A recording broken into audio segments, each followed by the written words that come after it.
गांव में आज एक अजीब सी खामोशी थी, लेकिन लोगों के मन में एक हड़कंप था। होठों पर ताले लगे थे और मनों में कोलाहल मचा था। कोई भी बोलना नहीं चाह रहा था, लेकिन अंतर्मन शोर से फटा जा रहा था। दरवाजे बंद थे घरों के, लेकिन खिड़कियों की ओर से झांकते दहशतजदा चेहरे थे। आखिर ऐसा क्या हुआ है आज गांव में, जो इतनी रहस्यमय चुप्पी है? अब कोई अपना मुंह कैसे खोले भला? किसकी इतनी हिम्मत थी गांव की गलियों के सन्नाटे को चीरती एक जीप एक बड़ी सी हवेली के आगे रुकी। यह हवेली चौधरी राणा सिंह की है। जीप से उतरने वाला चौधरी राणा सिंह ही है। उसकी आंखें जैसे अंगारे उगल रही हो, चेहरा तमतमाया हुआ है, चाल में तेजी है, जैसे बहुत आक्रोशित हो। विजयी भाव तो फिर भी नहीं थे चेहरे पर, एक हार ही नजर आ रही थी। अचानक सामने उनकी पत्नी सुनैना आ खड़ी हुई और सवालिया नज़रों से ताकने लगी। सुनैना को जवाब मिल तो गया था, लेकिन उनके मुंह से ही सुनना चाह रही थी। जवाब क्या देते वह? एक हाथ से झटक दिया उसे और आगे बढ़कर कुर्सी पर बैठ गया। सुनैना जाने कब से रुदन रोके हुए थी, घुटने जमीन पर टिका कर जोर से रो पड़ी। मार दिया रे मेरे, अरे जालिम, मेरी बच्ची को मार डाला रे। राणा सिंह ने उसे बाजू से पकड़कर उठाने की भी जहमत नहीं की, बल्कि लगभग घसीटते हुए कमरे में ले जाकर धकेल दिया और बोला, जुबान बंद रख। रोने की, मातम मनाने की ज़रूरत नहीं है। तुमने कोई हीरा नहीं जना था। अरे कलंक थी वो परिवार के लिए। मार दिया, पाप मिटा दिया कई जन्मों का। पीढ़ियां तर गई। बाहर आकर घर की दूसरी औरतों को सख्त ताकीद की कि कोई मातम नहीं मनाया जाएगा यहाँ। जैसा रोज़ चलता है वैसा ही चलेगा। सभी स्तब्ध थी। घर की बेटी सपना, जो इन्हीं चौधरी राणा सिंह के आंखों का तारा थी, आज अपने ही हाथों उसे मार डाला। लेकिन किस कसूर की सज़ा मिली है उसे? प्यार करने की सज़ा मिली है उसे। एक बड़े घर की बेटी जिसे पढ़ाया लिखाया, लाड प्यार जताया, उसे क्या हक है किसी दूसरी जात के लड़के को प्यार करने का? क्या उसे खानदान की इज्जत का ख्याल नहीं रखना चाहिए था? 4 अक्षर क्या पढ़ लिए, बस हो गई खुद मुख्तियार। चौधरी राणा सिंह चुप बैठा, ऐसा ही कुछ सोच रहा है। अचानक दिल को चीर देने वाली आवाज़ सुनाई दी। सपना चीख रही थी, बाबा मत मारो, मैं तुम्हारी तो लाडली हूँ। इतनी बड़ी सज़ा मत दो अपने आप को। मेरे मरने से तुम्हें ही सबसे ज़्यादा दुख होगा। तुम भी चैन नहीं पाओगे। सुनकर अचानक खड़ा हो गया राणा सिंह और ताकने लगा कि यह आवाज़ कहाँ से आई। फिर कटे वृक्ष की भांति कुर्सी पर बैठ गया, क्योंकि यह आवाज़ तो उसके भीतर से ही आ रही थी। पेट से जैसे मरोड़ की तरह रुलाई ने फूटना चाहा, लेकिन वह क्यों रोए? क्या गलत किया उसने? अब बेटी थी तो क्या हुआ, कलंक तो थी ही ना। कुर्सी से खड़े हो बेचैन से चहलकदमी करने लगा। अपने मन को कैसे समझाऊं कि इसे चैन मिले? किया तो तूने गलत ही है आखिर राणा। कलेजे के टुकड़े को तूने अपने हाथों से टुकड़े कर दिए। किसी का क्या गया, तेरी बेटी गई। तुझे कन्या की हत्या का पाप ही तो लगा है। क्या तू उसे और समय नहीं दे सकता था? राणा सिंह सोचते सोचते दोनों हाथों से मुंह ढाँप कर रोने को ही था कि बाहर से आहट हुई। किसी ने उसे पुकारा था। संयत होकर फिर से चौधराहट का गंभीर आवरण पहन बाहर को चला। आंखें छलकने को आई जब सामने बड़े भाई को देखा। एक बार मन किया कि लिपट कर जोर से रो पड़े। माँ बापू के बाद यह बड़ा भाई रामचरण ही सब कुछ था उसका। मन किया फिर से बच्चा बनकर लिपट जाए भाई से और सारा दुख हल्का कर ले। वह रो कैसे सकता था? उसने ऐसा क्या किया जो दुख होता उसको? सामने भाई की आंखों में देखा तो उसकी ही भी आंखों में एक मलाल था। ना जाने कन्या की हत्या का या खानदान की इज्जत जाने का। चाहे लड़की को मार डाला हो, कलंक तो लग ही गया था। दोनों भाई निशब्द स्तब्ध से बैठे रहे, मानो शब्द ही खत्म हो गए, सपना के साथ साथ। लेकिन राणा को भाई का मौन भी एक सांत्वना सी ही दे रहा था। थोड़ी देर बाद रामचरण उसके कंधे थपथपा कर चल दिया। चुप राणा का गला भर आता था, रह रह कर, लेकिन गला सूख रहा था। आंखें बंद, होठ भींचे कुर्सी पर बैठा था। बापू पानी। अचानक किसी ने पुकारा तो आंखें खोली। अरे सपना! यह तो सपना ही थी। सामने हाथ में गिलास लिए उसे देख चौंक कर उठ खड़ा हुआ राणा। बड़े प्यार से हमेशा की तरह उसने एक हाथ पानी के गिलास की तरफ और दूसरा बेटी के सर पर रखने को बढ़ा दिया।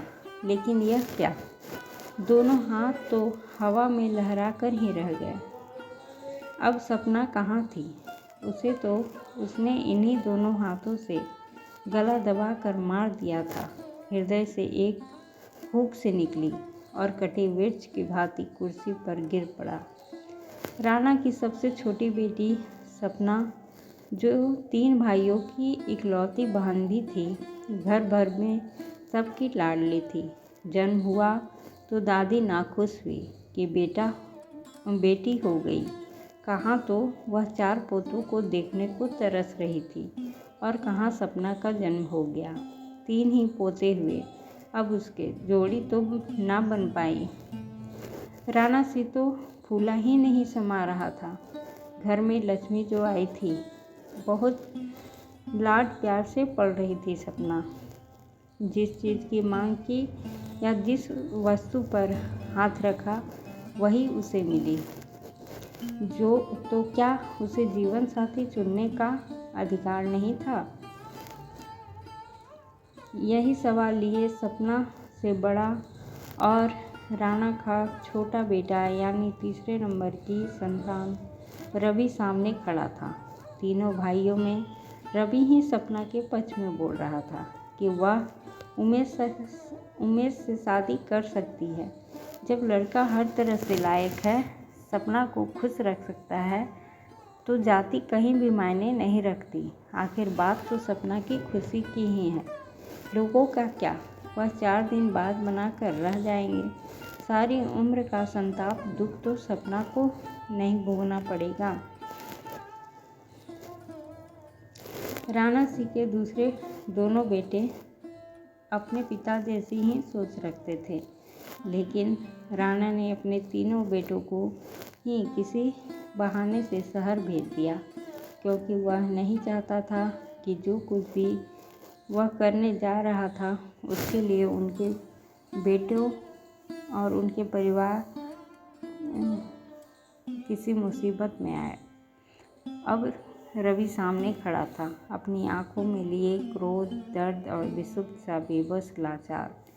पिता ने उसे धकेल कर आंगन में आवाज़ लगाई कि खाना क्यों नहीं बना आज? लेकिन क्या राणा सी को भूख भी थी या ऐसे ही सामान्य दिखने का ढोंग कर रहा था?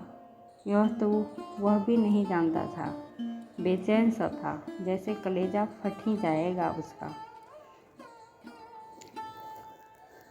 सामू, जो कि घरेलू कामकाज के लिए रखा हुआ था, खाने की थाली सामने रख गया। राणा सी खाना तो दूर देखना भी नहीं चाह रहा था।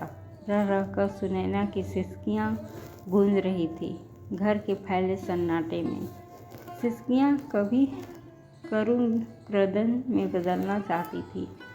उनको मुंह पर अपनी ओढ़नी रखकर वापस अंदर ही धकेल दिया जा रहा था। ऐसे माहौल में कोई इंसान कैसे सामान्य रहकर खाना खा सकता था। लेकिन राणा ने फिर भी जी खड़ा करके रोटी का एक कौर तोड़ा। सहसा उसे लगा कि उसके हाथों से खून बह रहा है। रोटी का कौर उसके हाथों से गिर गया। हाँ, वह तो खूनी है, अपनी ही बेटी का। ऐसे खून भरे हाथों से खाना कैसे खा सकता था राणा सिंह। तभी एक छोटा सा हाथ उसके सामने आया और रोटी का कौर उसके मुंह में डाल दिया। यह नन्ही सपना ही थी।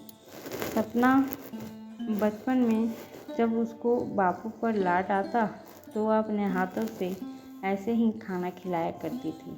राणा सिंह पर जैसे जुनून सा छा गया। वह नन्हे हाथों से खाना खाता रहा और उसके हाथों से खून रिसता रहा। आंखों में खून उतर आया था, आंसुओं को रोकते रोकते। वाह बापू, भोजन कर रहा है, अभी पेट नहीं भरा क्या? रवि ने थाली उठा ली उसके आगे से और चेहरे पर लानत धिक्कार लाकर बोल पड़ा। राणा उसे धकेलते हुए अपने कमरे की तरफ गया। सुनैना की हालत बुरी थी, गश खा रही थी बार बार। राणा को देख जोर जोर से दहाड़े मार रो पड़ी।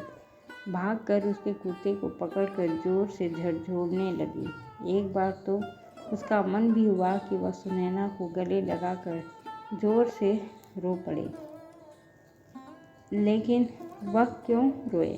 उसने तो कलंक ही मिटाया है खानदान का। सुनैना को धकेलकर वह घर की छत पर चला गया। वहाँ पड़ी चारपाई पर कटे वृक्ष की भांति गिर गया। आंखें मूंद कर कुछ देर लेटा रहा। आंखें खोली तो सामने खुला आसमान था। काली अमावस की रात थी। कुछ मन के अंधेरे ने रात का अंधेरा और भी गहरा दिया था। तारे टिमटिमा रहे थे या जाने राणा सिंह को देख सहम रहे थे।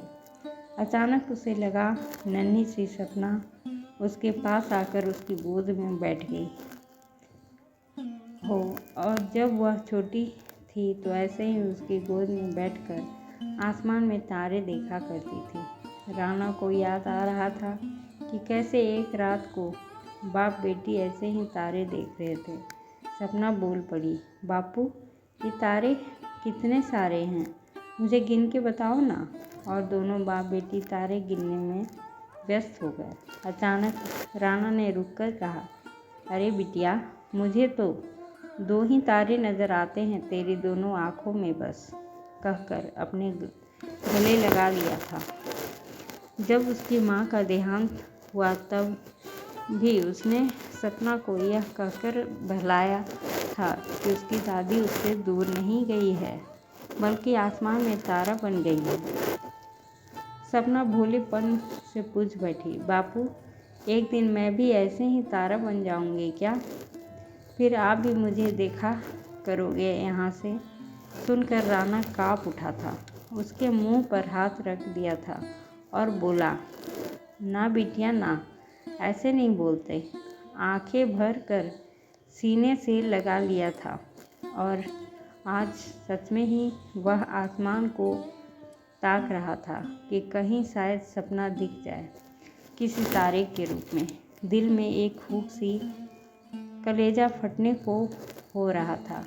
अब वह केवल पिता बनकर सोच रहा था, एक हारा हुआ पिता जिसने अपने कलेजे के टुकड़े को अपने ही हाथों गला दबाकर मार डाला था। वहीं चिता बनाकर अंतिम संस्कार भी कर दिया। आंखें भरती ही जा रही थी अब राणा की। तभी छत पर बने कमरे में रोशनी नजर आई। यह कमरा सपना का था। उठकर कमरे के पास गया तो उसे लगा जैसे सपना अंदर ही है। दरवाज़ा धकेला तो आसानी से खुल गया, लेकिन रोशनी कहाँ थी। वहाँ एक सोना सा अंधेरा भरा सन्नाटा ही फैला था। हाथ बढ़ाकर लाइट जला दी राणा ने। सजा सवरा कमरा लेकिन उदास हो जैसे। जैसे उसे उम्मीद हो सपना के आ जाने की। राणा की नज़र सामने की अलमारी पर पड़ी तो उसे खोल ली। अलमारी में सपना की गुड़िया रखी हुई थी। उसे गुड़िया खेलने का बहुत शौक था। जब भी बाजार जाना होता तो एक न एक खिलौना तो होता ही था, साथ में गुड़िया भी ज़रूर होती थी। राणा सिंह गुड़िया देखता देखता जैसे रो ही पड़ा जब उसकी नज़र अपने हाथों पर पड़ी। भूख से उठी, तड़प उठा। उसने अपनी ही गुड़िया का गला दबा दिया। ज़ोर से रुलाई फूटने वाली ही थी कि सामने गुड्डा रखा नज़र आया। ओह, यह गुड्डा कितनी जिद करके लाई थी सपना। उसे याद आया एक बार वह सपना को शहर लेकर गया था तो बहुत सारे खिलौने दिलवाए थे। जिस पर हाथ रख दिया वही खिलौना उसका हो गया। दोनों हाथों में खिलौने के थैले अभी जीप में रखे ही थे कि सपना ठुनक गई। छोटा सा प्यारा सा मुंह और नाक सिकोड़ कर बोली, बापू, आपने मुझे गुड्डा तो दिलाया ही नहीं। राणा ने हंसकर उसे गोद में उठाकर कहा, बिटिया, अगली बार जब हम आएंगे तो ले दूंगा। अब तो देर हो गई, रात होने को है। नहीं बापू, मुझे तो अभी ही लेना है, नहीं तो मैं घर ही नहीं जाऊंगी, सपना ने रूठते हुए कहा। इतनी प्यारी बेटी और राणा के कलेजे का टुकड़ा, तो भला वह कैसे नहीं मानता उसकी बात को। आखिरकार कई दुकानों पर ढूंढते ढूंढते सपना का मनपसंद गुड्डा मिल ही गया था। घर आकर दादी और माँ की डांट पड़ी तो थी, लेकिन गुड्डे मिलने की खुशी ज़्यादा थी। डांट एक कान से सुनकर दूसरे से निकाल दी गई।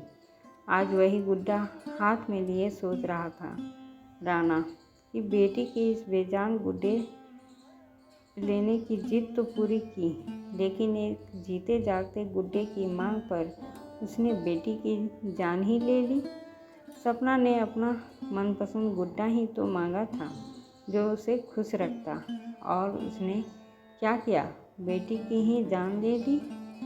हाय मेरी बच्ची, यह क्या किया मैंने। हाथ में गुड्डा लेकर भरे हृदय और सजल आंखों से सोच रहा था वह। सामने की दीवार पर सपना की तस्वीरें थी, छोटी सी गुड़िया से लेकर कॉलेज जाने तक की। हर तस्वीर में हंसती हुई सपना बहुत प्यारी दिख रही थी। मेज़ पर भी एक तस्वीर थी। राणा ने उसे उठा लिया। तस्वीर जैसे चीख पड़ी हो। सपना जीवन की भीख मांगती जैसे चीख रही थी, वैसे ही चीख रही थी तस्वीर। राणा ने तस्वीर को सीने से लगा लिया और जोर से रो पड़ा। ना मेरी बच्ची, ना रो ना, मैं तेरा बापू नहीं हूँ, अरे पापी हूँ, कसाई हूँ मैं।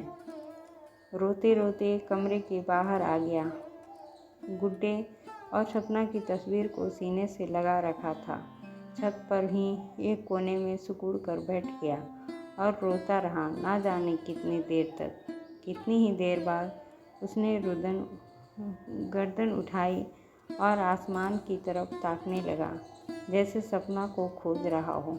सामने भोर का तारा जगमगा रहा था। राणा को लगा कि उसमें सपना है। तारे को देखकर वह फिर रोने लगा। अचानक भोर के तारे के पास एक तारा और जगमगाने लगा। कुछ देर में ही सवेरा हो गया। सवेरा होने के साथ साथ गांव में एक चर्चा सरेआम थी। एक तो भोर के तारे के पास एक तारे के दिखने का, और दूसरी चौधरी राणा सिंह की मौत की। दोस्तों, आपको ये कहानी कैसी लगी? अगर अच्छी लगी हो तो लाइक, शेयर और सब्सक्राइब करें। धन्यवाद।